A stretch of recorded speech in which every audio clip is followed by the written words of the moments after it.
Yes, chef. With Ryan.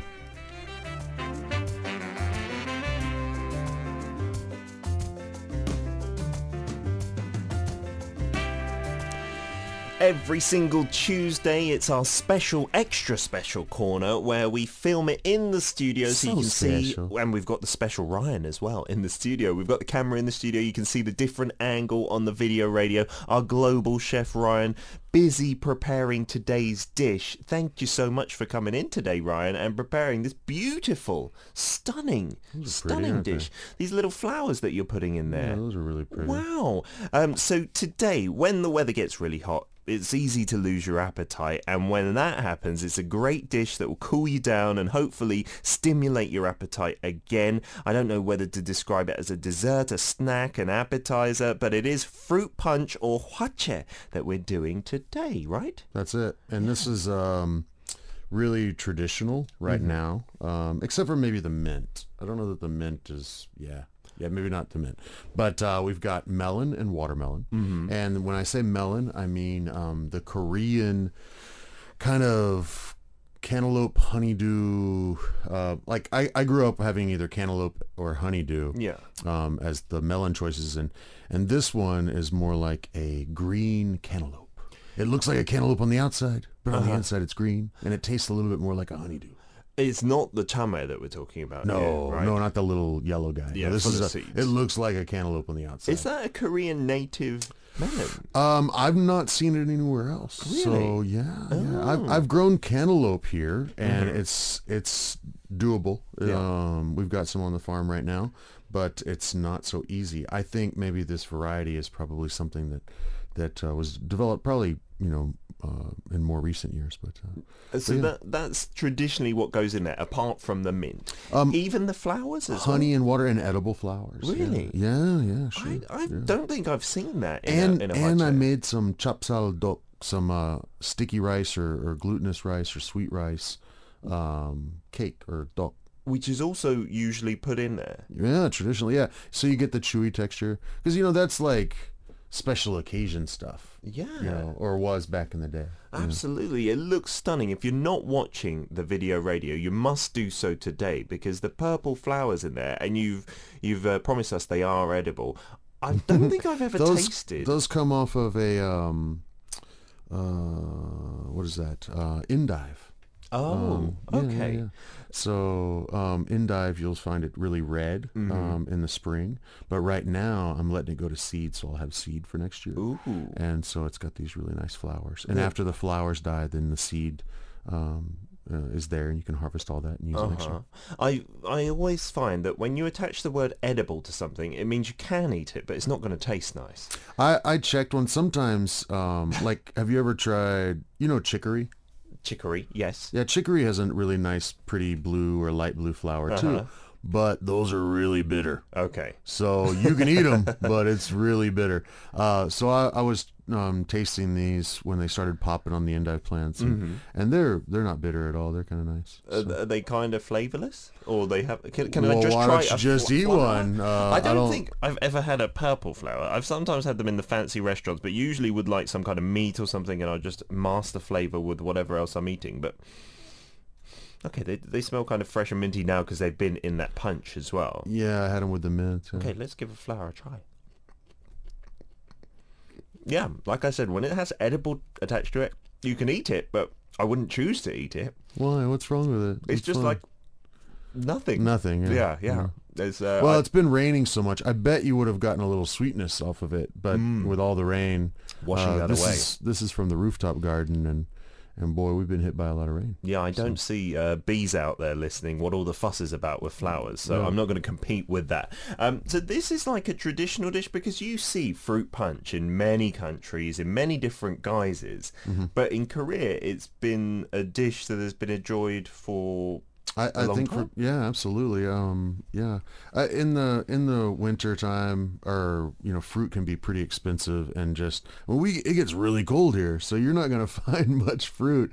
You've got gokgam, you've got dried persimmons. I mean, you don't have a lot, so you really got to take advantage of this stuff when it's seasonal. And a watermelon this time of year, this is a cute little watermelon, about yay big, and it was only $3. What? Yeah. Where are you buying your watermelons from? Well, yeah, Please share. I got my people, but And you go to a lot of markets as well, sure, right? yeah, this isn't a big market, but that's the cheapest is right at this time of year because they're just so plentiful. Yeah. And they're really, really good. I think you'll dig this. I didn't really have to add much honey to this. So right, you've mentioned the ingredients. So it's just little balls of melon, the watermelon, the chapsaltak. You've put in the flowers and the mint leaves, which is maybe not a traditional thing, but a nice twist. Right. I like that. And then the liquid itself, then it's honey and water, and that's honey it. And water, and that's it. Maybe you'll put ice cubes in here, but this is all really nice and cold right now. I had even the bowl chilled on the way up. And then now these days you'll see these and people are, making it more interesting. I've seen milk added to these. Yeah, I've seen me too. different kinds of bubbly soda added to them, or seltzer water or tonic, things like that. And you can put other fruits in there depending on what you like, right? Yes, I've seen kiwi, strawberry, just about anything that's available. Just like any fruit punch, but it's this is the more Korean traditional style right here, and they kind of look like the melon, but there is some tok in here too. That's fantastic. Let's give it a try because then we can talk about it some more. I don't think I've ever had one with duck in it. Here we go, buddy. So there's the melon ball. I assume there's melon ball, but it could be a duck ball because they do look pretty similar, right? Okay. Ooh, nice. Do you want to know another fun fact about Peter's fussiness? You don't hate really watermelon? like melons. No, watermelons I've come to like.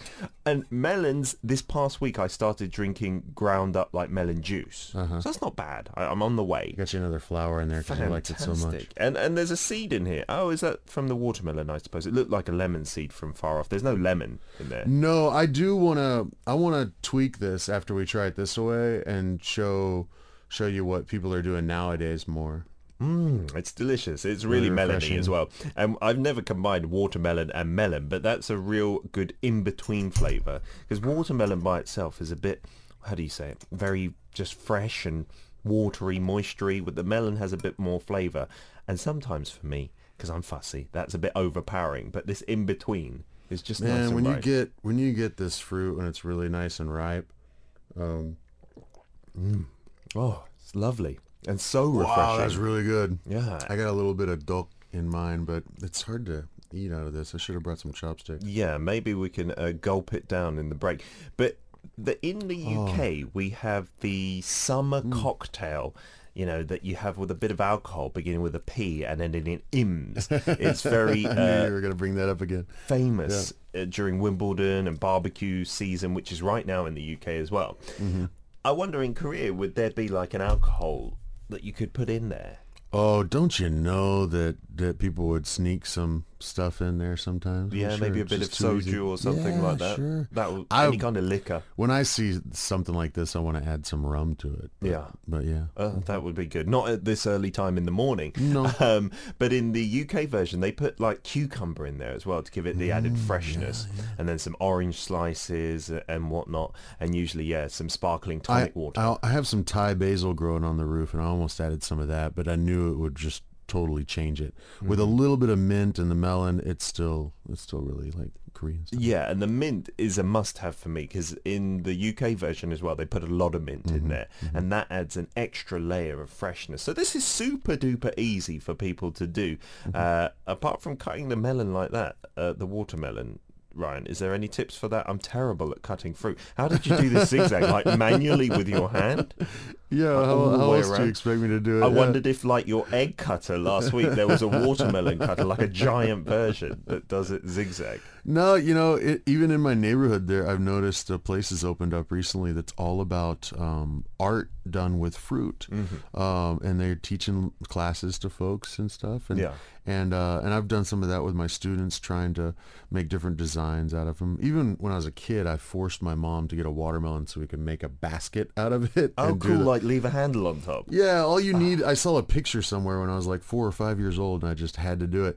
All you need is a melon baller. You know what a melon baller is, right? To make these little balls. Yeah, like an ice cream, a mini ice cream thing. Exactly, right? exactly. So fantastic. yeah, for $1.50 you can find a melon baller, and you can you can make it look just like this, no problem. Yeah, it looks fantastic. And I was mentioning the type of punch that's popular in the UK. So for our listeners out there, do let us know if there are any native fruit punches or even vegetable punches, whatever it may be, that can help you cool down perhaps in the summer. And we'll read out your messages a little later in the show. So how do you want to tweak this, Ryan? Then? Well, you know, I love lime. I lived in Mexico before I came to Korea.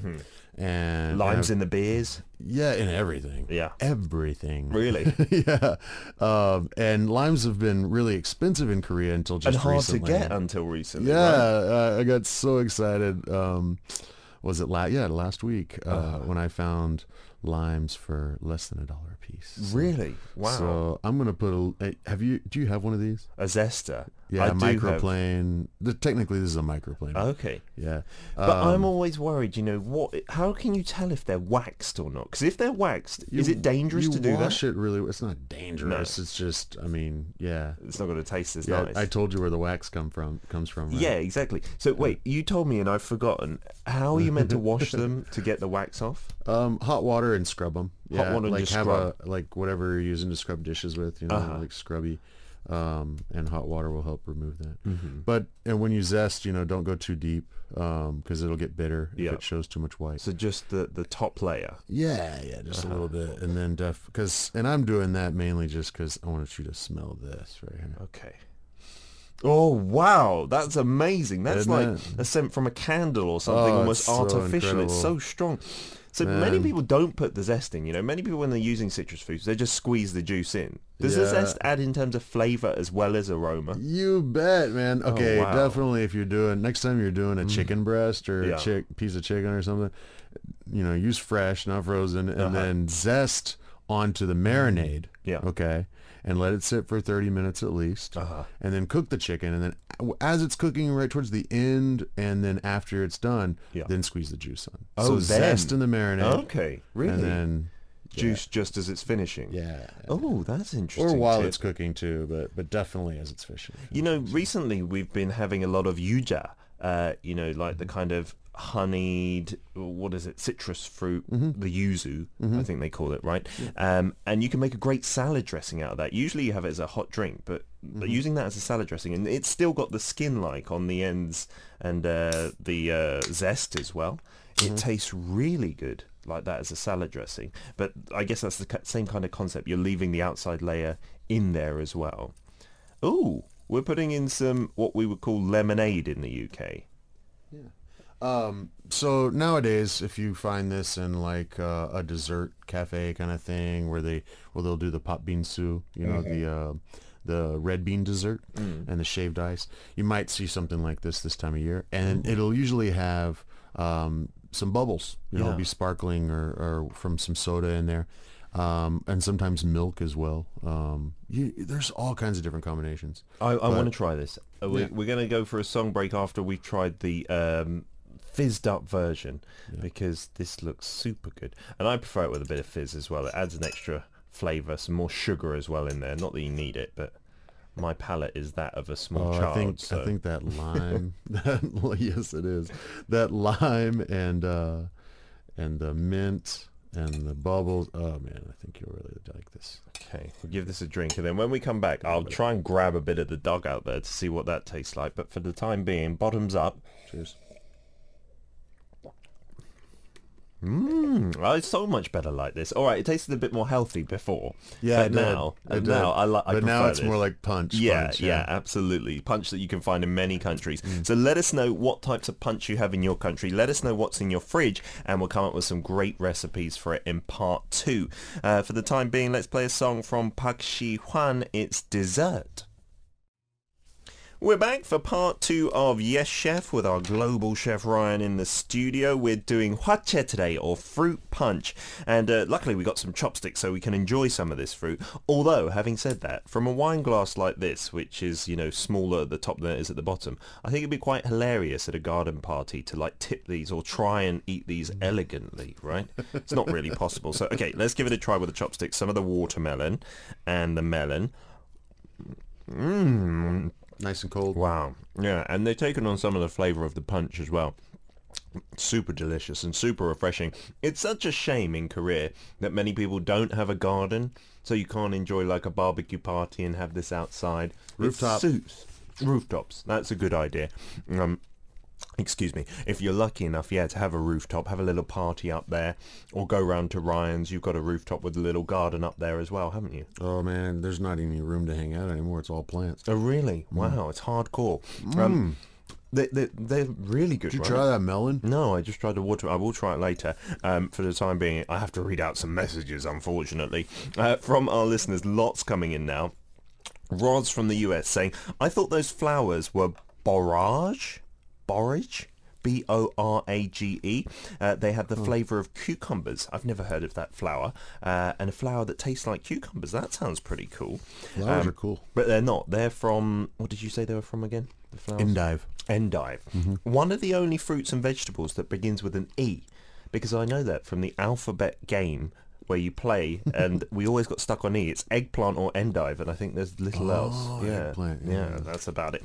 Unju Lee from Korea says, hi Peter, related to cooking and also today's hashtag, I want to escape. Escape is our hashtag, by the way. I want to escape from my children's summer vacation. Oh, they're off school, so it's harder for parents right now.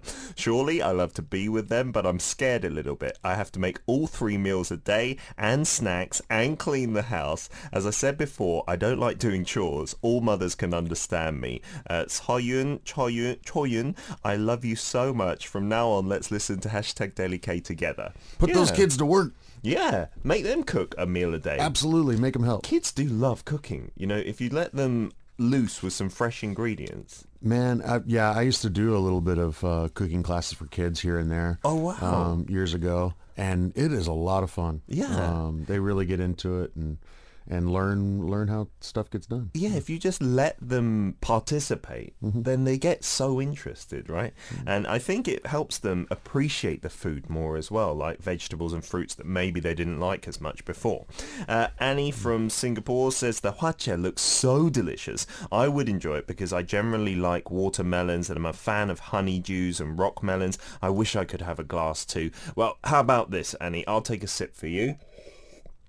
Delicious. There you go. That's about all you can get today, unfortunately.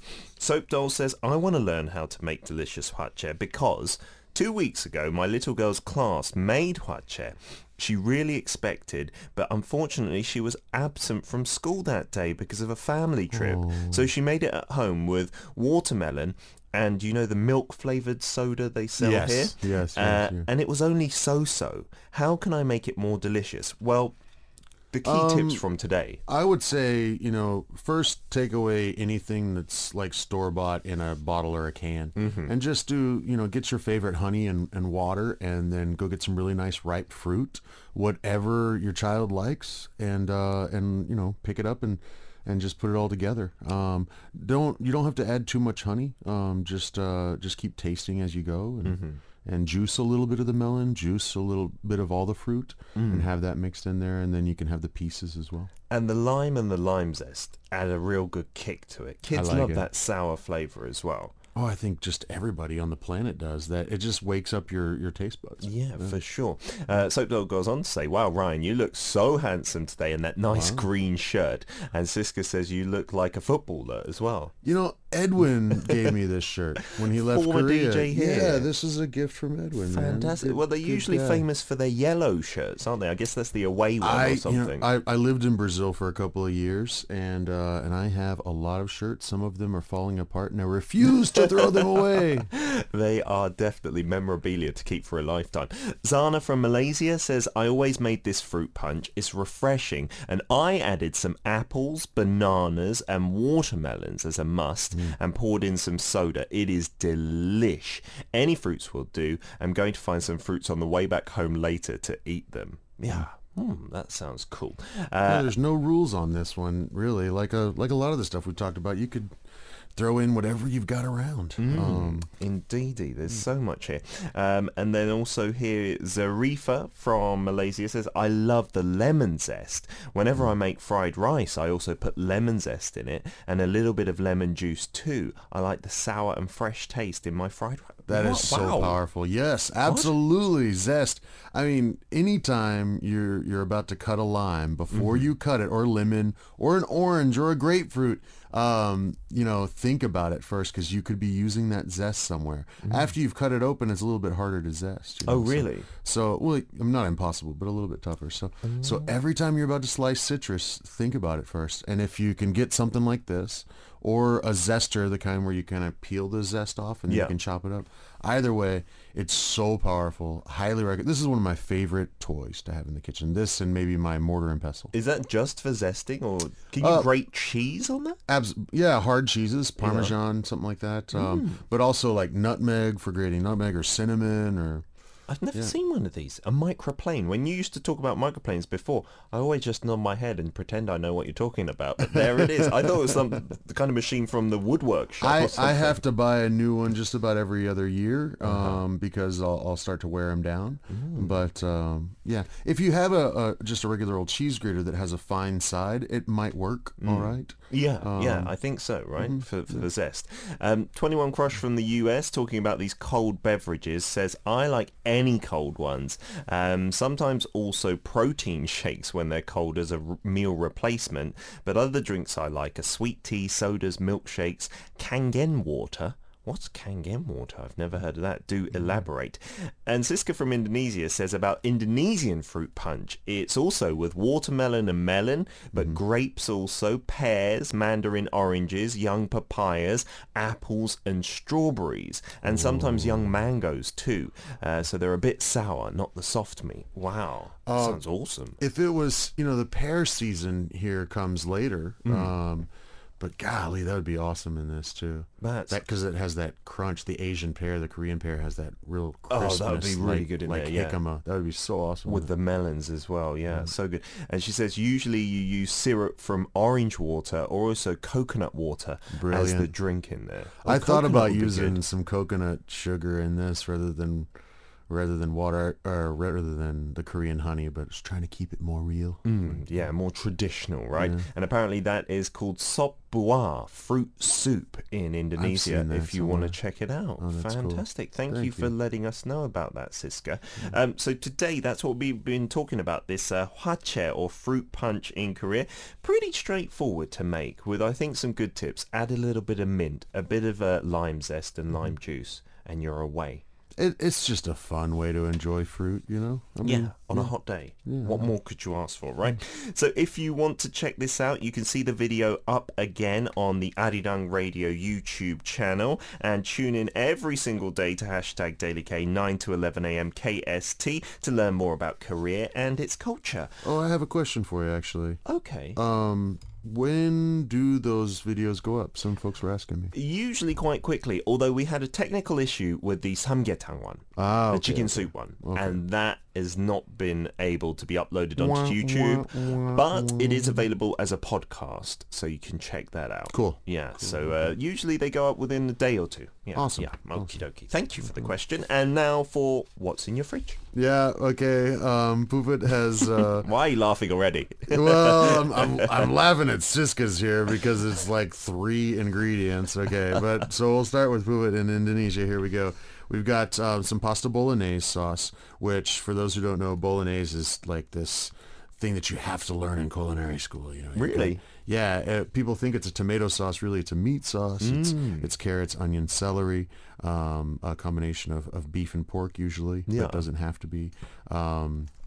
And a little bit of tomato paste, you know, that you got to fry up in that oil, in the olive oil, definitely garlic in there, and then a really nice stock. And believe it or not, you know, often chicken stock is used rather than a beef stock. Really? You do either one. I didn't know that. A little bit of wine as well, which is often white wine instead of red, what people often think would have to be red. Anyway, there's a real art to doing a nice bolognese, and so good to have in your fridge. Also, she has eggs, stick cheese, which get that out of there. You don't need stick cheese in your fridge. But it's so fun to tear apart into strips. No. It's just those are always just kind of like oil-based cheeses. So go for the real stuff. But cream cheese, I love cheddar cheese, papaya, local oranges. That sounds awesome. Some sweets, some candies and sweets, cucumber, meatballs, can of tuna, some dried cow meat or abon. Wow. And like beef some jerky, cookies. maybe? In order to try to put a lot of this together, I mean, let's try to do some kind of punch, actually. Oh, really? That's a good idea. Fitting for today's show. Yeah. And it's funny.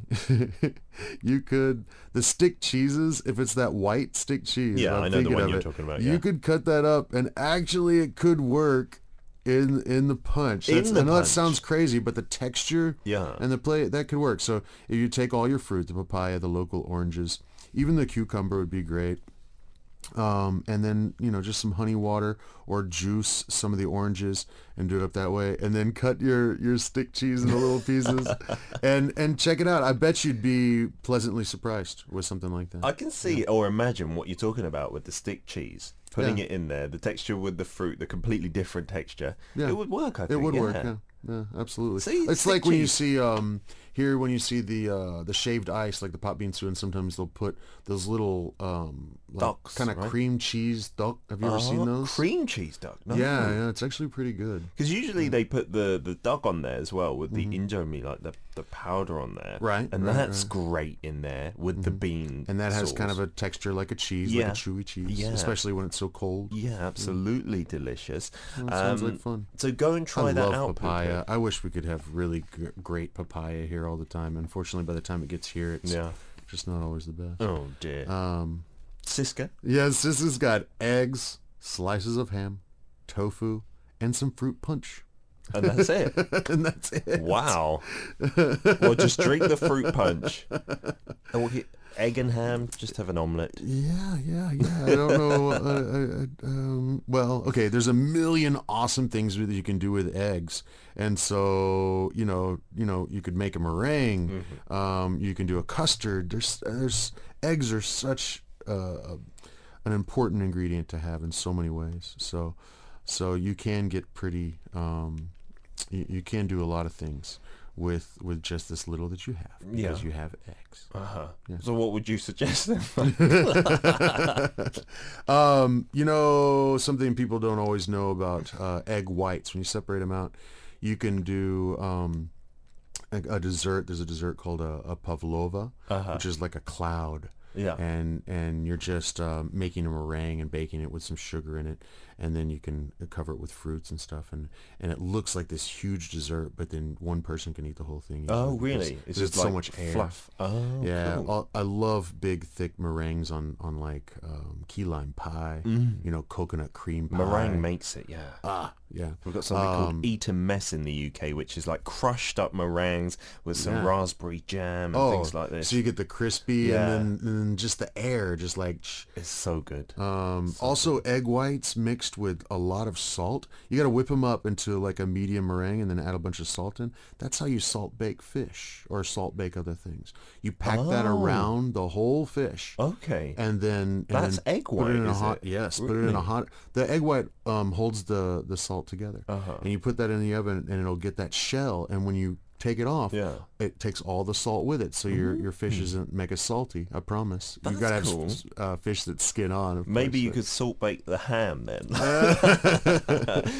We got another post just now for What's in Your Fridge from Roz in the US, who also earlier posted up this photo that I'm showing Ryan now. It's from her guava bush. Oh, you're killing me. Yeah, a 4-day harvest. Oh, that's not fair. 5.2 kilograms of fresh picked guavas. That is awesome. That she picked from her garden. garden, and she said, what would you suggest? I guess that I have to make some jam, but do you have any recipes for these? They're strawberry guavas, apparently. I don't get to play with them very often, especially here. When I lived in Texas, when I lived in Mexico, they're a little bit different variety than the ones in your picture.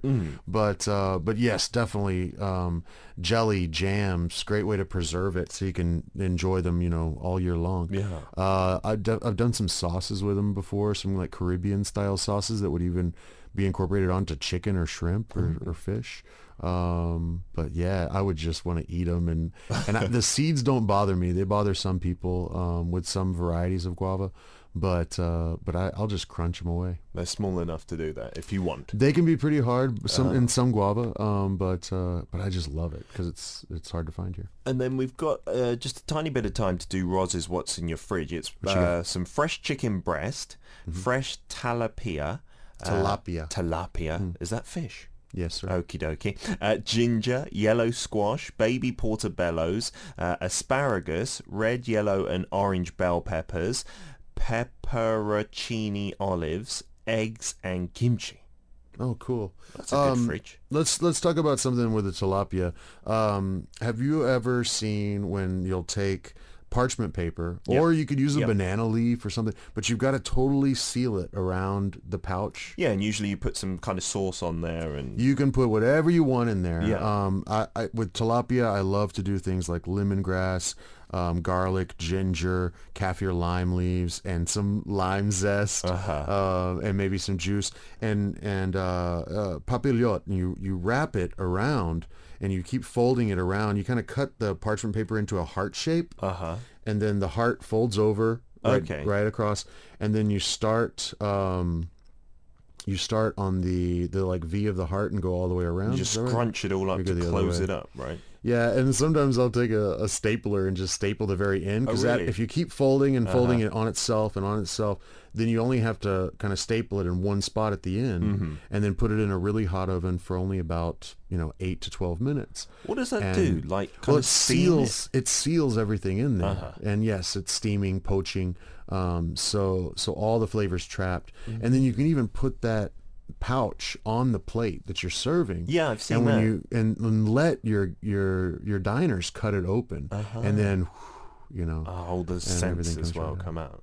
Oh, that would be nice. Is that fish available in Korea? Tilapia? Yes, frozen. Yeah, it is the most commonly farmed fish in the world. It is a freshwater fish native to Africa, and it's great stuff. I'm using it on the menu for the new place that you're consulting on. Right. Oh, fantastic! I'll go and give it a try then. Ryan, please. Thank you so much for coming in with this perfect summer beverage well, which is also kind of doubles up as a fruit salad as well. I got some extra energy from this today. Yeah, absolutely. It's giving me a boost. We'll see you again next week. Yes, sir. Hopefully no anything, no kongguksu or any bean related products. Okay. Thank you very much. We will play a song now from Park Jong-hyun. This is My Wish, 마음으로만.